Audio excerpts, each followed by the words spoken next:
Jadi dengan diingatkan akhirat itu semakin sabar lagi mereka. Nggak apa-apa susah-susah di dunia, tapi nanti di akhirat mereka akan mendapatkan kebahagiaan. Nah di sini dijelaskan tentang iman kepada akhirat ini. Ini merupakan salah satu faktor yang menguatkan tumbuhnya rasa tanggung jawab tersebut. Mereka memiliki keyakinan yang kuat bahwa kelak mereka akan dibangkitkan menghadap Rabb mereka. Kemudian juga akan dihisab amal-amal mereka dan sedetil-detilnya, baik yang besar maupun yang kecil. Jadi hanya ada dua pilihan, ke sorga ataupun ke neraka. Mereka menjalani kehidupan antara rasa takut dan pengharapan, mengharap rahmat Rabb mereka dan takut akan siksanya. Mereka adalah sebagaimana yang difirmankan, walladzina yu'tuna ma atau wa qulubuhum wajilah. Dan orang-orang yang memberikan apa yang telah mereka berikan dengan hati yang sangat takut kalau amal mereka tidak diterima. Ayat ini ada asbab nuzulnya.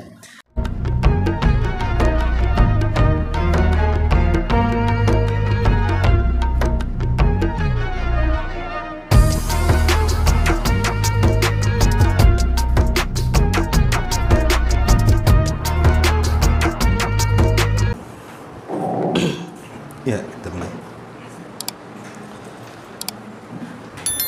Bismillahirrahmanirrahim. Assalamualaikum warahmatullahi wabarakatuh. Alhamdulillah wassalatu wassalamu ala Rasulillah wa ala alihi wa sahbihi wa mawalah wa la hawla wa la quwata illa billahi wa ba'd. Alhamdulillah, segala puja dan puji hanya milik Allah subhanahu wa ta'ala. Salawat dan juga salam kita hadiahkan kepada Rasul kita Nabi besar Muhammad sallallahu alaihi wa ala alihi wasallam. Kita lanjutkan kajian kita, masih membahas Siratul Mustafa Nabi kita Muhammad sallallahu alaihi wasallam. Dan kita masuk pada faktor pendorong kesabaran dan juga keteguhan atau ketegaran kaum muslimin ketika menghadapi cobaan dakwah. Ma'asyiral muslimat yang dimuliakan Allah Subhanahu wa taala. Tentu bab ini akan mengajarkan kepada kita tentang rahasia di balik kemenangan. Jadi rahasia di balik kemenangan dalam menghadapi hidup ada di dua perkara. Pertama as-sabru, kesabaran. Yang kedua as-sabatu, ketegaran. Sabar dan tegar itulah yang bisa memenangkan kita ketika menghadapi sebuah ujian hidup.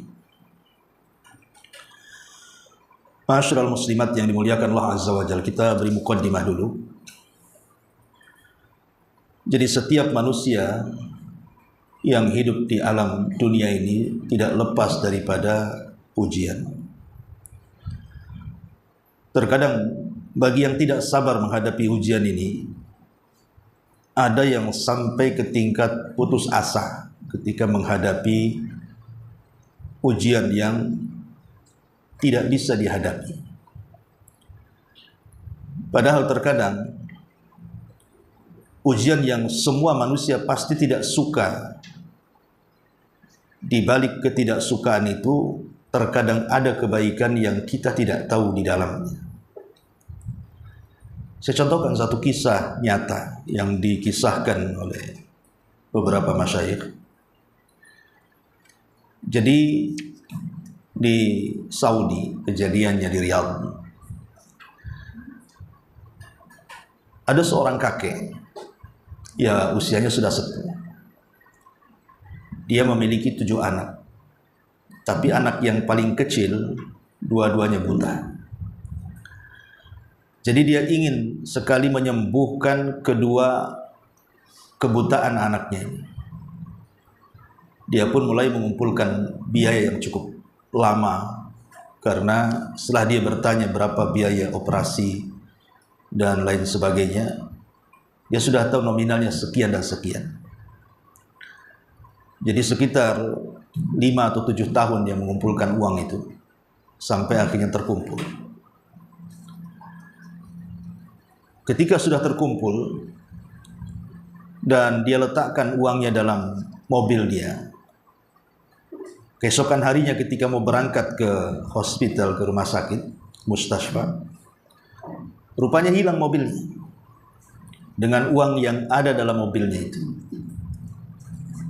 Jadi orang tua ini merasa terpukul hatinya, sudah mengumpulkan uang selama itu dan cita-citanya ingin menyembuhkan kedua anaknya yang buta. Rupanya Allah uji dengan kehilangan mobil plus uang untuk dana operasi. Akhirnya karena stres bingung, dia pun mencari mobilnya, terus menyelusuri jalan sampai akhirnya berjumpa dengan seorang polisi.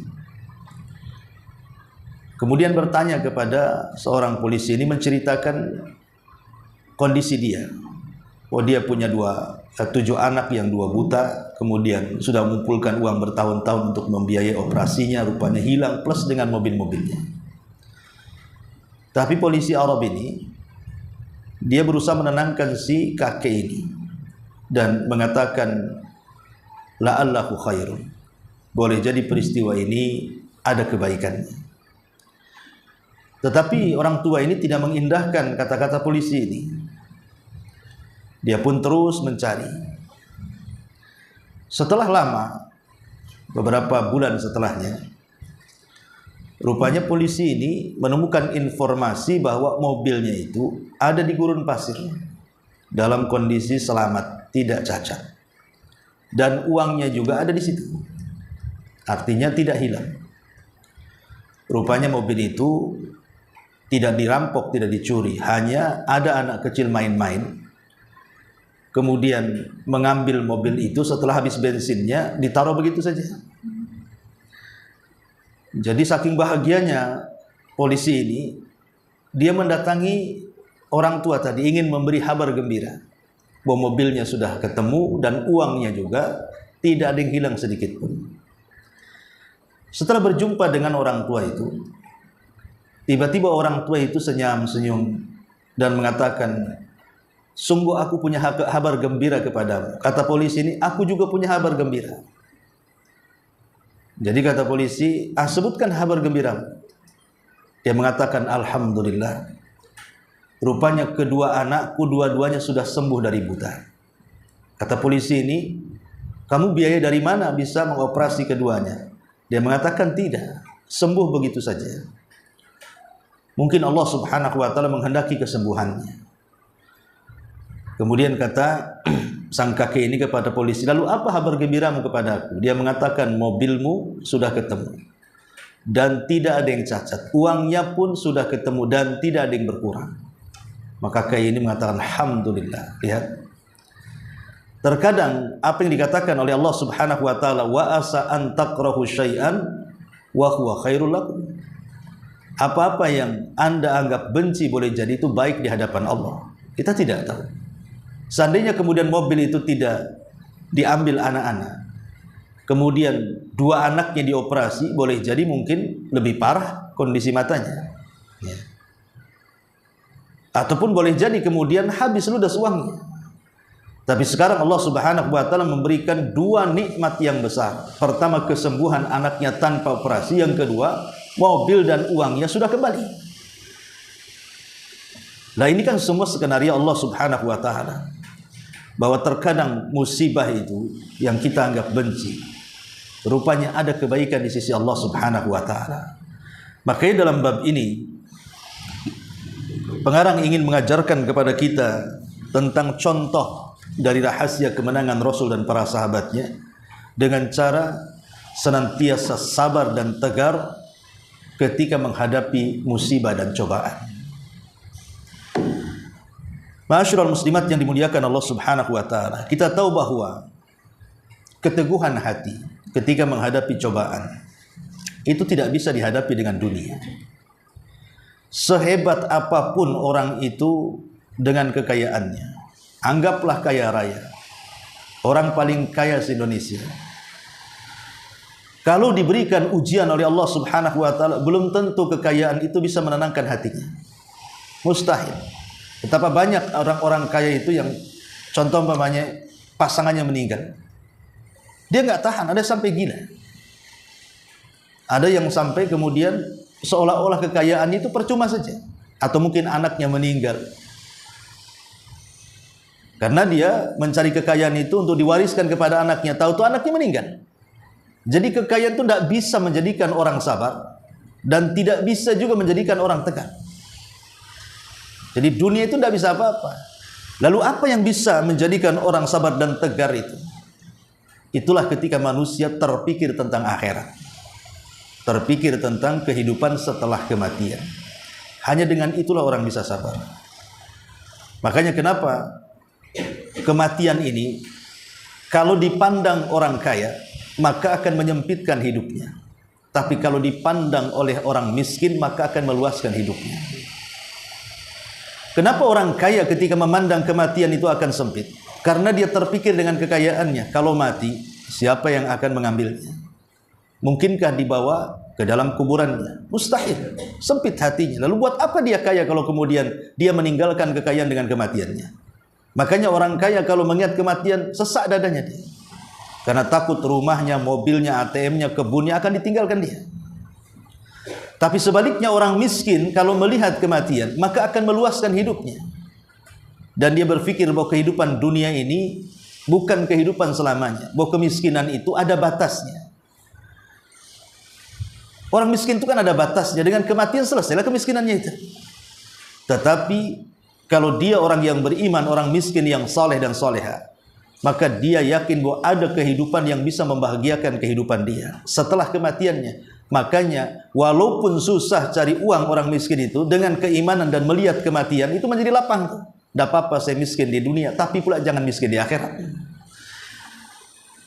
Nah, itulah yang kemudian menjadi kaidah para sahabat Nabi SAW. Kenapa mereka bisa sabar, bisa tegar ketika menghadapi musibah? Karena di awal-awal dakwah ini, apalagi periode Mekah, itu ujian dan badai cobaan itu luar biasa. Sampai-sampai ada seorang sahabat namanya Khabbab ibn Arad radhiyallahu anhu.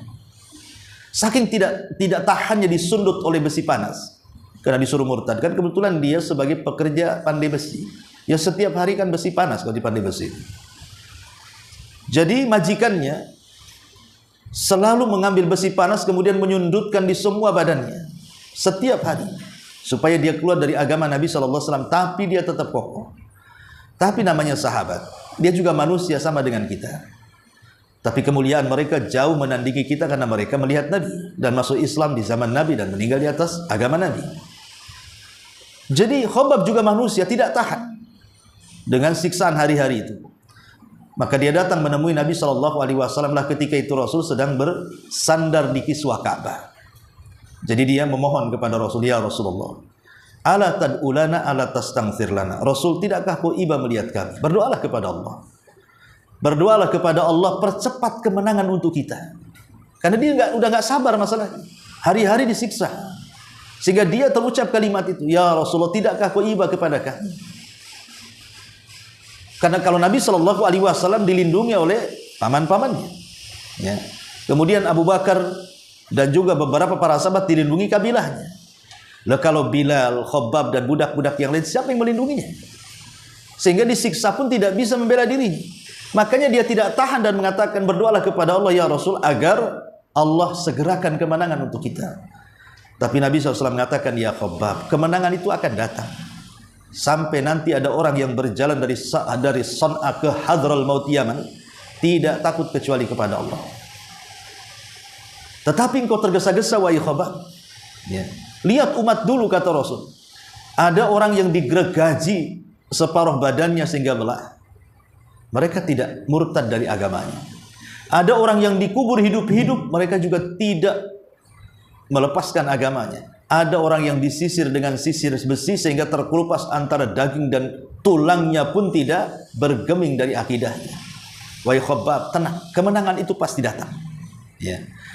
Lihat Nabi SAW memberikan hiburan kepada Khabbab, dan lihat pula Khabbab bagaimana periode Mekah pertama ini sangat luar biasa gitu ya. tekanan ujian kepada para sahabat Nabi SAW yang bertubi-tubi dari orang-orang Quraisy. Tapi kenapa bisa mereka sabar?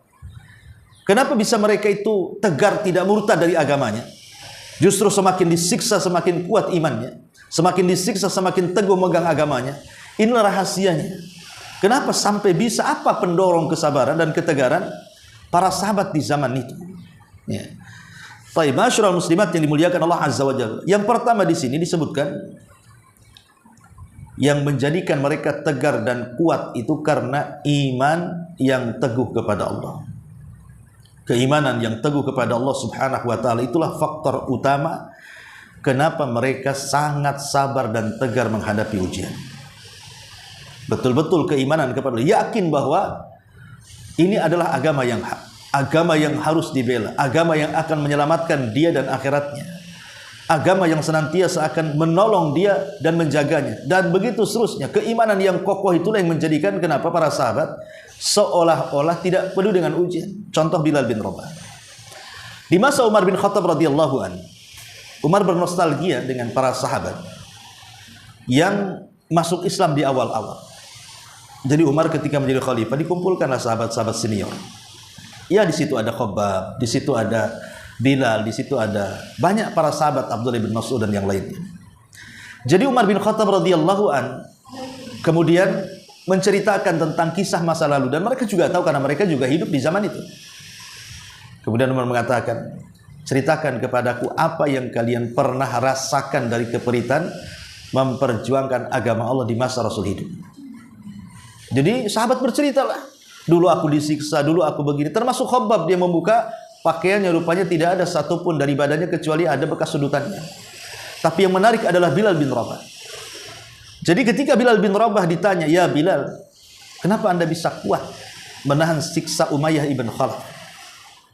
Kenapa engkau masih hidup? Ya. Kenapa engkau tidak murtad gitu? Kenapa engkau bisa istiqomah dan sabar? Jawaban Bilal, dia hanya mengatakan, karena sewaktu aku dicambuk oleh Umayyah ibn Khalaf dan tidak berhenti cambukan sampai capek yang menyambuknya itu. Belum lagi diikat di batu kemudian diterikkan di padang pasir dengan panas derajat yang sangat tinggi. Bilal hanya mengatakan, karena aku mencoba untuk menggabungkan antara lezatnya iman dan keperitan siksa. Coba aku campurkan.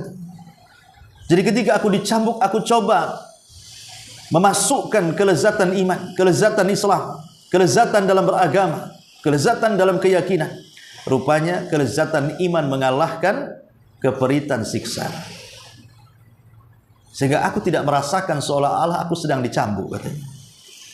Lihat bagaimana kondisi Bilal ketika kecintaan kepada Allah lebih menguasai dibandingkan yang lainnya, maka cemeti yang tiap hari mencambuknya tidak dirasa Bilal sama sekali.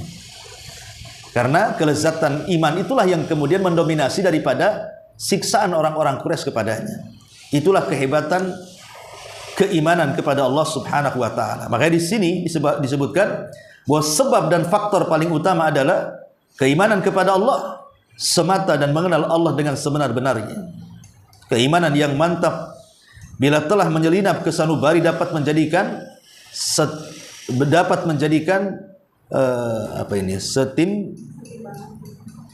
setimbangan gunung dan tidak akan goyah. Orang yang memiliki keimanan yang kokoh dan keyakinan yang mantap seperti ini akan memandang kesulitan duniawi sebesar-besarnya atau sebanyak-banyaknya dan serumit apapun jika dibandingkan dengan keimanannya, ibarat lumut-lumut yang diapungkan oleh air bah yang berubah menghancurkan bendungan kuat dan benteng yang kokoh. Artinya ujian seberat apapun, kalau sabar dan tegar, itu bagi dia kecil, gitu maksudnya.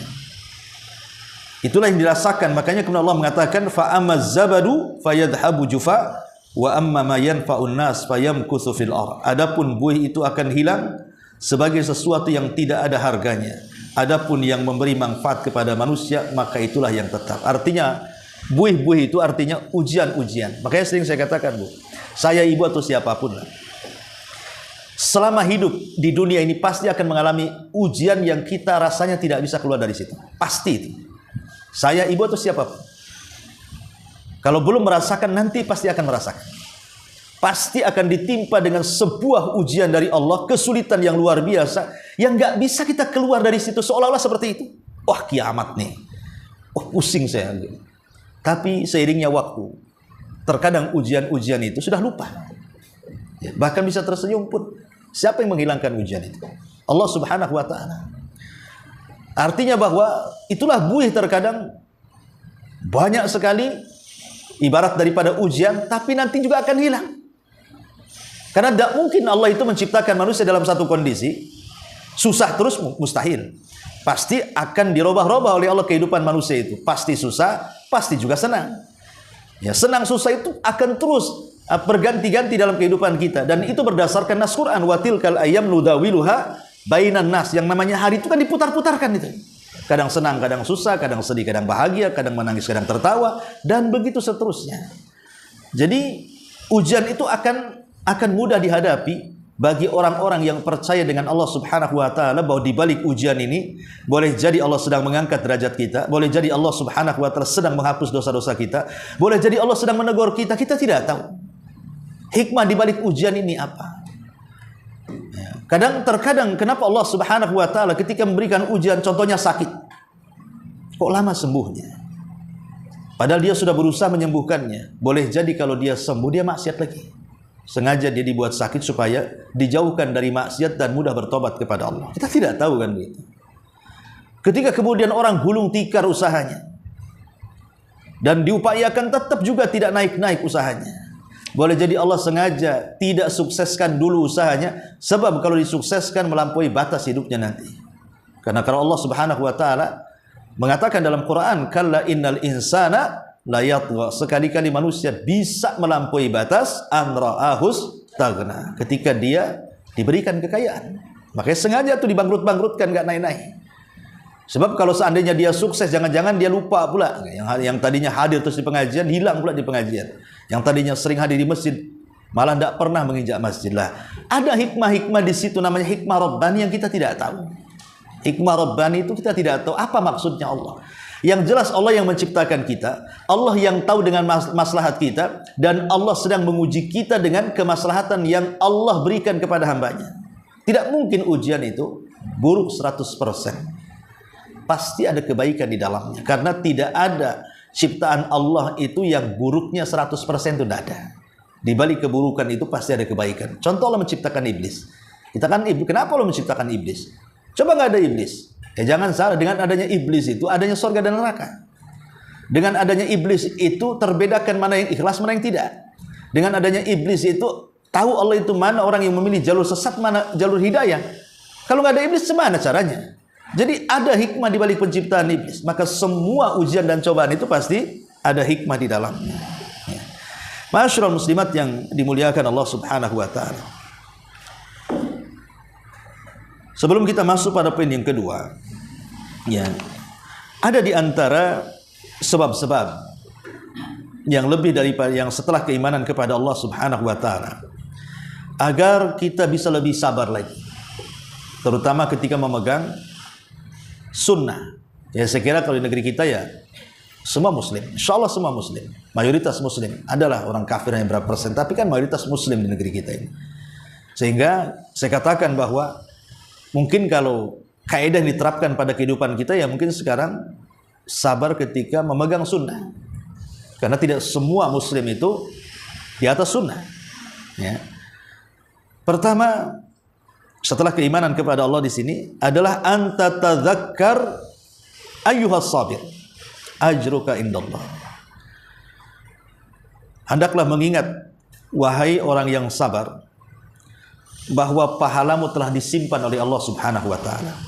Artinya, kalau kita yakin bahwa pahala sabar itu disimpan oleh Allah Azza wa Jalla dan lipatannya tidak ada yang tahu kecuali Allah, maka dia akan semakin sabar lagi.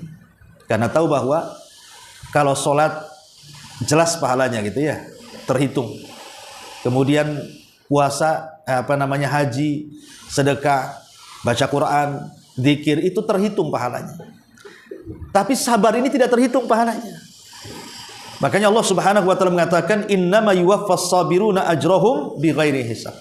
Allah itu akan memberikan pahala kepada orang-orang yang sabar itu tanpa batas.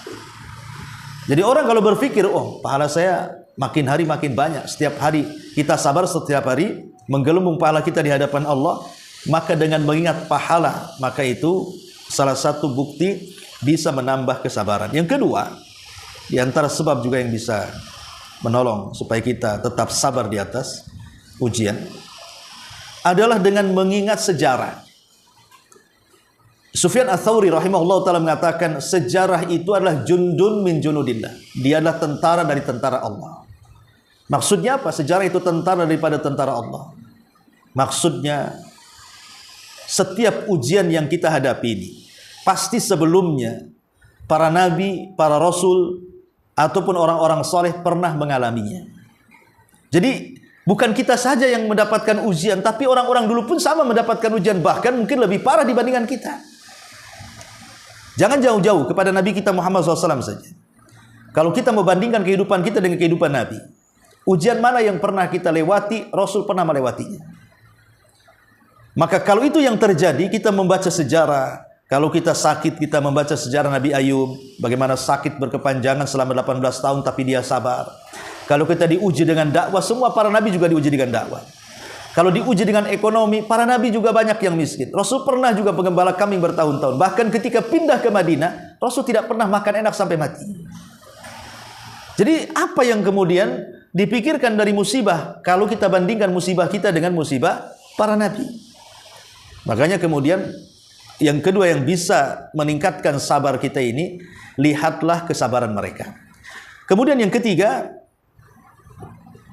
di antara yang bisa menambah kesabaranlah antash'ura ayyuhal mubtala bima'iyatillahi azza wa jalla. Hendaklah merasakan setiap orang-orang yang ditimpa musibah bahwa di balik musibah itu ada kebersamaan Allah di dalamnya.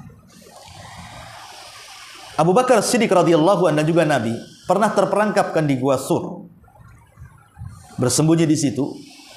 Kemudian dia dicari oleh seluruh orang-orang kafir Quraisy dengan hadiah yang fantastis. Nabi dihadiahi 100 ekor unta, Abu Bakar dihadiahi 100 ekor unta. Berarti 200 ekor unta. Siapa yang bisa menangkap keduanya? Ya. Sampai ada para prajurit itu, tentaranya Abu Jahal, berhasil dekat dengan gua dan posisi mereka berada di atas. Jadi guanya di bawah, ini orang-orang yang menggaji itu ada di atas. Sampai kata Abu Bakar, kalau kakiku menjulur saja ke depan begini, pasti ketahuan. Tapi Nabi SAW melihat ketakutan Abu Bakar. Harusnya kan Nabi yang takut. Kan Nabi yang diincar, bukan Abu Bakar. Tapi Abu Bakar ketakutan itu bukan karena dirinya. Dia takut Nabi terkena tangkap. Makanya kemudian yang aneh, Rasulullah SAW mengatakan kepada Abu Bakar, ya Abu Bakrin, ma dhannuka bisnaini Allahu sadithuhuma. Wahai Abu Bakar, mana pendapatmu?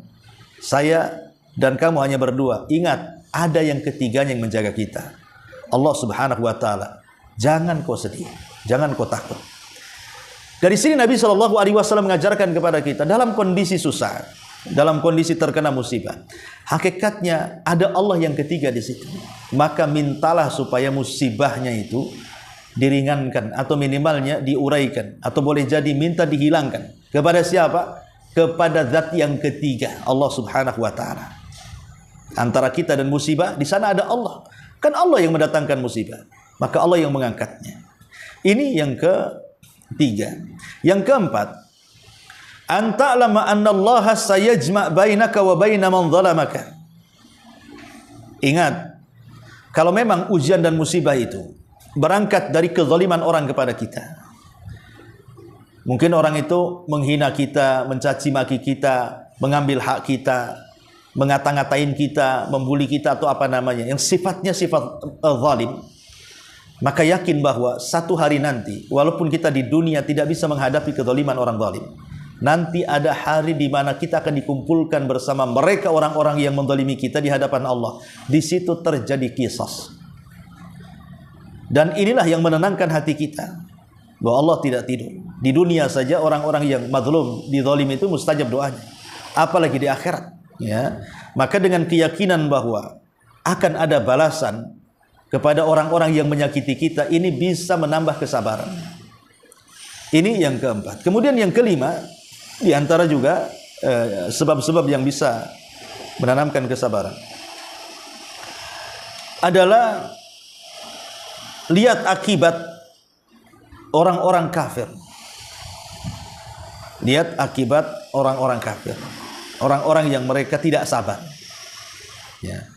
Tidak sabar dengan ajakan para nabi mereka kepada mereka, sehingga mereka menentang para nabinya. Akibat ketidaksabaran orang-orang kafir, maka Allah Subhanahu wa taala berikan mereka azab yang begitu pedih dari zaman ke zaman. Itu akibat orang-orang yang tidak sabar, menentang nabinya justru. Maka akan ada akibat yang buruk. Ini yang kelima. Kemudian yang keenam juga, anta'lama annal faraja qaribun. Ingatlah, musibah itu tidak lama. Musibah itu tidak lama. Pasti ada waktunya musibah itu diangkat oleh Allah Azza wa Jalla. Dan ingat bahwa Allah Subhanahu wa taala mengatakan, inna ma'al usri yusran, inna ma'al usri yusra.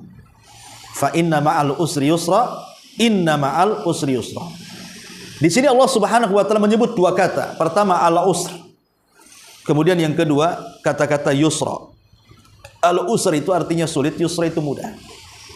Allah ulang dua kata. Inna ma'al usri yusra, inna ma'al usri yusra. Kalimat al-usri menggunakan alif lam dua-duanya. Al-usri yang pertama menggunakan alif lam, al-usri yang kedua juga menggunakan alif lam. Tapi yusron yang pertama menggunakan tanwin, sebagaimana yusron yang kedua menggunakan tanwin. Secara ilmu usul fiqh, ya, bahwa alif lam itu menunjukkan ma'rifat, lain dengan nakirah menunjukkan umum. Seolah-olah Allah ingin mengatakan bahwa kalimat al-usri yang pertama adalah usri yang kedua. Tetapi kalimat yusran, kemudahan yang pertama, bukan kemudahan yang kedua. Mungkin lebih jelasnya. Jadi al-usri yang pertama dengan usri yang kedua itu satu, berarti satu kesulitan. Tapi yusran yang pertama dengan yusran yang kedua itu berbeda. Seolah-olah banyak kemudahan. Jadi kalau seandainya Allah memberikan satu kesulitan kepada kita, Allah sediakan dua kemudahan, tiga kemudahan, empat kemudahan. Gitu maksudnya. Jadi ujian itu sedikit, kemudahan itu banyak. Cuman kadang-kadang kita ini melihat kesulitannya, tidak melihat kemudahannya, sehingga kemudian tidak pernah berkacamata di situ. Ingat bahwa ujian itu akan berlalu, itu maksudnya, dan akan datang kebahagiaan. Kemudian juga yang ketujuh, di antara sebab-sebab sabar itu, anta'lama anna kulla bani Adam mubtala. Ingatlah bahwa semua anak Adam itu pasti diuji. Maka lihatlah ujian kita dengan ujian orang lain. Kalau kita umpamanya diuji kesehatan, lihat ada orang yang lebih parah dari sakit kita. Kalau ada orang diuji dengan kefakiran, kita lihat ada orang yang lebih fakir dibandingkan kita. Jadi kalau kita senantiasa melihat ke bawah dalam setiap ujian itu, maka kita akan tenang hidupnya. Jangan melihat ke atas. Kita kena sakit, nengok ke atas yang sehat, ya kita akan kufur nikmat jadinya. Kita miskin, lihat pula orang kaya, ya akan kufur nikmat jadinya. Makanya kalau ingin sabar, yakini bahwa setiap anak Adam itu terkena ujian dan cobaan. Dan terkadang ujian dan cobaan yang kita alami itu rupanya masih ada saudara kita yang jauh lebih parah dibandingkan kita. Ini yang ketujuh. Yang kedelapan, ya, ayyakuna laka, ataupun an yakuna laka an yudzakiruka billah wa yukhaffif ankal alamak fa innamal mar'u bi ikhwani. Ya. Kemudian yang kedelapan, hendaklah diingatkan. Ujian itu hendaklah mengingatkan kita kepada Allah. Makanya ada istilah bergelimang dengan dunia tapi melalaikan dia dari Allah. Itu lebih bahaya dibandingkan orang yang diuji dengan dunia tapi masih diingatkan dengan Allah. Jadi mendingan diuji oleh Allah tapi masih mengingatkan kita kepada Allah, dibandingkan dibentangkan dunia tapi melalaikan kita dari Allah. Maka ini penting bahwa jadikan setiap ujian itu mengingat Allah. Bahwa boleh jadi Allah itu ada maksud yang kita tidak tahu. Dulu ada murid saya satu itu kerja di PT Muka Kuning. Ya. Jadi ketika terjadi PHK, nama dia ada di situ. Wah, dia setiap malam WA, telepon. Gimana nih Ustadz? Anak saya banyak, cicilan rumah belum kena juga, ini ada motor, macam-macam cicilan gitu kan. Tapi habis tahun tidak pernah kontak dengan saya lagi. Tiba-tiba dia datang, nyumbang pula dia. Nyumbang ke Jabal Uhud itu berapa juta gitu. Dia cerita, alhamdulillah sekarang saya sudah jadi wira swasta, Ustaz, sudah jualan dan sukses. Ya. Justru pendapatan per bulannya 10 kali lipat dari gaji yang dia terima di PT-nya itu. Dan siapa yang tahu kan gitu? Itu kan skenario Allah. Kalau dia tidak dipecat di segitu aja dia hidupnya. Boleh jadi dia punya rumah, dia ngontrak aja. Nah, ini kan salah satu bukti bahwa di situ ada hikmah kita yang tidak tahu, skenario Allah. Jangan dipandang dipecat itu sebuah keburukan. Boleh jadi ada kebaikan di balik pemecatan itu. Nah, ini juga kenapa kemudian setiap ujian itu diingatkan kita kepada Allah Subhanahu wa taala. Kemudian yang terakhir yang nomor 10, nomor 9, antarda bima qasamallahu lak. Supaya lebih tenang dan lebih sabar lagi, redhalah dengan pemberian Allah Subhanahu wa taala. Redhalah dengan ujian yang Allah anugerahkan kepada kita, yang Allah berikan kepada kita. Kalau itu berupa harta, kalau memang diberikan banyak, kita katakan alhamdulillah. Bi nikmatihi tatimmus shalihat. Kalau itu tidak banyak, tetap kita katakan alhamdulillah ala kulli halin. Tetap kita memuji Allah, karena Allah itu kan tetap harus dipuji, baik dalam kondisi susah, senang, sehat, sakit. Ya, tetap Allah itu tidak boleh kemudian ketika senang aja dipuji, ketika susah pula dicela, kan enggak begitu. Jadi kalau orang yang redha dengan pemberian Allah Subhanahu wa taala itu akan tenang. Makanya ada hadis yang mengatakan ajaban li amril mukmin. Sungguh mengherankan perkaranya seorang mukmin itu. In asabathu sarra syakara. Kalau ditimpa kebaikan, nikmat, bersyukur. Wa in asabathu dharra sabara. Kalau ditimpa dengan keburukan, dia bersabar. Dan kedua-duanya baik bagi seorang mukmin. Jadi seorang mukmin itu memandang nikmat ia baik, memandang ujian ia baik gitu. Dua-duanya baik bagi seorang mukmin. Dua-duanya baik bagi seorang mukmin. Itulah kenapa orang yang redha dengan pemberian Allah Subhanahu wa taala itu akan tenang dan lebih sabar lagi. Dan yang terakhir yang ke-10, tudzakirul maut. Hendaklah ketika diuji oleh Allah Azza wa Jalla ingat kematian. Ingat juga tentang hinanya dunia. Bahwa dunia tidak akan sebanding di sisi Allah dengan sayap seekor nyamuk.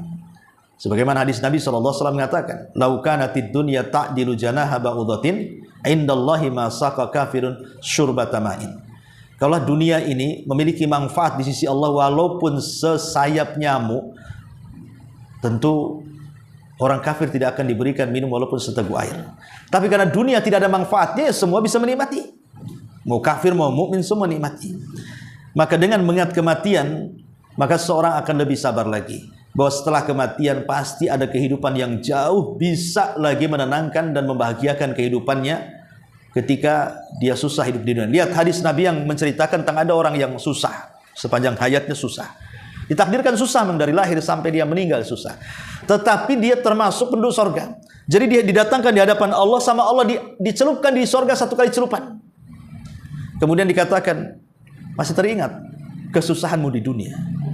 Maka orang ini mengatakan, tidak ya Rabb. Hilang semua memori kesulitannya setelah dicelupkan 1 kali di sorga. Macam mana kau dimasukkan ke dalam sorga? Ya kan Bu, kalau ibu ini pernah susah kemudian sukses, pasti ibu masih bisa bercerita waktu susahnya kan Bu.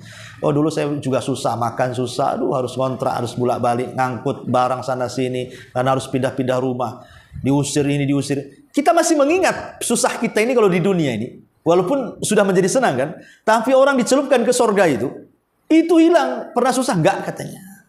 Enggak ingat lagi tuh memori susahnya itu. Itu saking dahsyatnya kenikmatan sorga itu bisa menghilangkan memori susah di dunia ini. Seolah enggak pernah susah dia. Tapi sebaliknya, orang yang senang di dunia ketika dicelupkan ke neraka, dia pun hilang memori senangnya. Seolah enggak pernah senang hidupnya. Padahal 1 kali celupkan neraka, macam mana dimasukkan kan ke dalam neraka, naudzubillah. Jadi mengingat kematian juga salah satu bentuk seseorang itu bisa lebih sabar lagi. Ma'asyiral muslimat yang dimuliakan Allah Azza wa Jalla, ini diantara tambahan daripada faktor kesabaran dan keteguhan. Kemudian yang nomor 2 di sini disebutkan kepemimpinan yang diidolakan setiap hati. Maksudnya siapa? Rasulullah. Kenapa para sahabat bisa sabar, bisa tegar? Karena melihat pemimpinnya. Nah, kalau pemimpinnya tidak sabar, ya gimana pula rakyatnya? Apalagi betul-betul para sahabat itu memperhatikan gerak-gerik Rasul, mulai dari ucapan, perbuatan, penetapan, akhlak, badan, dan begitu seterusnya. Ketika mereka melihat Rasul itu memang uswatun hasanah, qudwatun hasanah, dalam segala bidang, dalam segala hal, itulah yang membuat para sahabat lebih sabar lagi. Ketika Rasul sabar, sahabat juga sabar. Jadi kesabaran itu juga karena melihat siapa yang memimpin. Makanya kalau kita melihat Nabi kita adalah Nabi kita Muhammad SAW, kemudian kita terus belajar sejarah seperti ini kan itu, maka kita akan lebih paham lagi bagaimana karakter beliau. Semakin bangga, semakin ingin menirunya, dan insya Allah akan semakin sabar lagi ketika mendapatkan ujian sebagaimana Rasulullah juga mengalami ujian, dan Rasul sabar dan mencontohkan bagaimana cara kesabaran dan ketegaran itu. Ya, ibu bisa baca sendiri ini bagaimana tentang Nabi SAW diuji oleh Allah Azza wa Jalla oleh orang-orang Quraisy, ya, sampai mengajarkan bagaimana harus sabar. Baik, kemudian yang ketiga langsung saja, nanti ibu baca aja lah. Kemudian yang ketiga, rasa tanggung jawab. Jadi para sahabat ini menyadari secara penuh akan besarnya tanggung jawab yang dipikul ke pundak umat manusia. Tanggung jawab ini tidak dapat diletakkan dan diselewengkan betapapun kondisinya, sebab keteledoran dan lari darinya memiliki implikasi yang sangat besar dan berbahaya melebihi penindasan yang dirasakan oleh mereka. Kerugian yang akan mereka derita dan diderita oleh umat manusia secara keseluruhan akibat lari darinya jauh lebih besar dibandingkan dengan kesulitan-kesulitan yang selama ini mereka hadapi akibat beban yang mereka tanggung tersebut. Jadi, kenapa para sahabat bisa sabar? Karena mereka punya tanggung jawab. Kalau mereka tidak menang hari itu, maka selamanya tidak akan menang. Kalau mereka tidak mempertahankan Islam kala itu, maka Allah tidak akan disembah lagi selamanya. Jadi itulah tanggung jawab yang dipikul para sahabat. Kenapa mereka harus sabar? Ketika Nabi SAW besoknya terjadi perang Badar, Rasul kan mengatakan dalam doanya, apa doanya? Intahlik hadhil isabah falan tu'bad fil ardi abada. Ya Allah, kalau kau hancurkan kelompok yang sedikit ini, engkau tidak akan disembah lagi selamanya.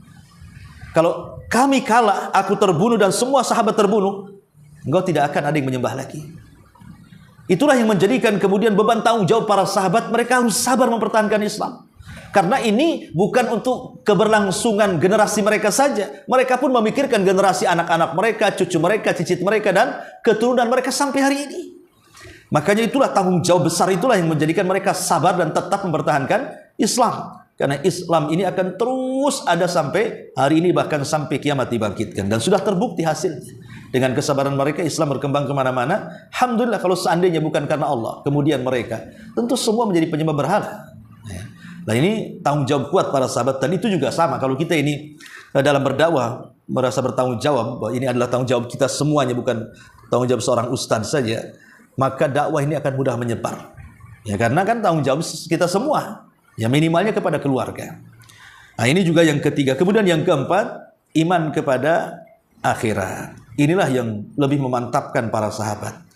Kenapa para sahabat itu mereka sampai dicaci, dimaki, sampai ada yang dibunuh seperti keluarga Ammar bin Yasir itu kan. Kenapa? Karena mereka yakin dengan akhirat. Ingat ketika Rasul lewat, Rasul waktu itu kan masih sedikit ya para sahabat. Rasul pun tidak bisa menolong ketika keluarga Ammar disiksa. Hanya bisa memandang dari jauh. Bagaimana Sumayyah dibunuh, bagaimana Yasir dibunuh, kemudian Ammar juga disiksa gitu ya, dan sahabat yang lain juga disiksa. Sahabat tidak bisa menolong karena mereka di waktu lemah waktu itu kan. Tapi Rasul hanya bisa mendoakan keluarga Ammar bin Yasir. Apa kata Rasul? Ya Ammar, ya isbiru ya ala Yasir, fa inna mau'idakumul jannah. Bersabarlah wahai keluarga Yasir, bahwa tempat duduk kalian di surga. Jadi dengan diingatkan akhirat itu semakin sabar lagi mereka. Nggak apa-apa susah-susah di dunia, tapi nanti di akhirat mereka akan mendapatkan kebahagiaan. Nah, di sini dijelaskan tentang iman kepada akhirat ini. Ini merupakan faktor, salah satu faktor yang menguatkan tumbuhnya rasa tanggung jawab tersebut. Mereka memiliki keyakinan yang kuat bahwa kelak mereka akan dibangkitkan menghadap Rabb mereka. Kemudian juga akan dihisab amal-amal mereka dan sedetil-detilnya, baik yang besar maupun yang kecil. Jadi hanya ada dua pilihan, ke sorga ataupun ke neraka. Mereka menjalani kehidupan antara rasa takut dan pengharapan, mengharap rahmat Rabb mereka dan takut akan siksanya. Mereka adalah sebagaimana yang difirmankan, walladzina yu'tuna ma atau wa qulubuhum wajilah. Dan orang-orang yang memberikan apa yang telah mereka berikan dengan hati yang sangat takut kalau amal mereka tidak diterima. Ayat ini ada asbab nuzulnya. Jadi Aisyah radhiyallahu anha ketika ditanya oleh para sahabat tentang surah Al-Mu'minun ayat 60 ini, dan orang-orang yang mereka telah memberikan apa yang telah mereka berikan, mungkin sebagian mereka ada yang sudah bersedekah banyak, sudah menghabiskan waktu-waktunya untuk sholat, menghabiskan waktu-waktunya untuk baca Quran, untuk berzikir, untuk puasa, untuk haji, untuk umrah. Pokoknya mereka sudah banyak memberikan kepada Allah ibadah-ibadah yang luar biasa. Tetapi walaupun demikian, hati mereka tetap takut. Takut kalau ibadah-ibadah itu tidak diterima. Sehingga kemudian para sahabat yang bertanya kepada Aisyah Ummul Mukminin ini, wahai Aisyah, apa yang Anda maksudkan dengan ayat surah Al-Mu'minun 60 itu? Kata Aisyah, mereka bukan orang-orang yang makan riba kemudian bertobat, bukan orang-orang yang mencuri kemudian bertobat, bukan orang-orang yang berzina kemudian bertobat, tapi mereka adalah orang-orang yang berpuasa, orang-orang yang haji, orang-orang yang sedekah. Kemudian mereka takut kalau puasa, haji dan sedekahnya tidak diterima oleh Allah. Makanya sering saya katakan, Bu, ibu nih ibadah dari kemarin sampai hari ini atau yang dulu-dulu, siapa yang tahu diterima? Apa tahu ibu diterima ibadah ibu? Karena ada yang tahu. Pengajian hari ini saja apakah berpahala atau tidak, kan tidak ada yang tahu. Tidak ada yang tahu puasa kita diterima, sholat kita diterima, tidak ada yang tahu apakah diterima ataukah tidak. Sama dengan orang yang berbuat maksiat kemudian tobat, kemudian baca istighfar, apakah dia yakin tobatnya diterima atau tidak? Tidak ada yang tahu, ya. Baik orang yang beramal dengan amalan soleh dia tidak tahu diterima tidaknya, ataupun orang yang berbuat jahat kemudian bertobat diterima tidak ada yang tahu kecuali Allah. Tahunya nanti kalau sudah mati.